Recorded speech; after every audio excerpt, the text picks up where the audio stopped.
Wewe mgonjwa wa kisukari, usifanye makosa haya, kwa sababu unaweza ukatumia dawa nyingi au ukafanya tiba nyingi, lakini usipate matokeo mazuri kwenye changamoto yako ya kisukari.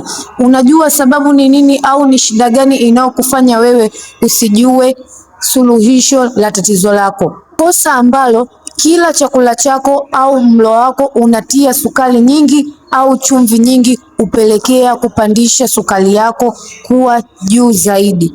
Ndugu yangu, kisukari kitakusumbua miaka nenda rudi bila kupata suluhisho lolote, kwa sababu chakula chako unashindwa kukidhibiti vizuri. Kosa la pili, tumia dawa kiholela.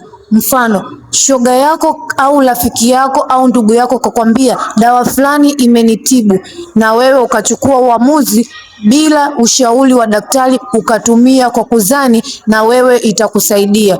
Ndugu yangu, unajiongezea madhara makubwa mwilini na kusababisha magonjwa mengine kuzibuka, kwa sababu unatumia vitu bila ushauri wa daktari.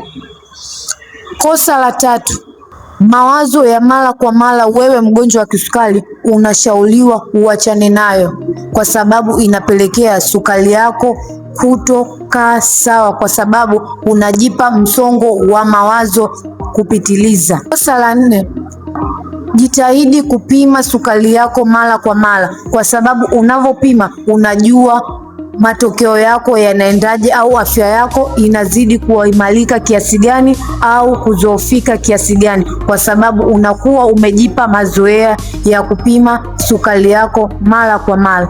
Hivyo basi, kwa kukushauri, unaweza kukaa kwenye peji yangu ili kupata tiba nzuri na ushauri kwa suluhisho la kudumu. Share video hii kwa watu wengi ili wapate kujifunza zaidi. Like, comment ili kupata video zinazofuata.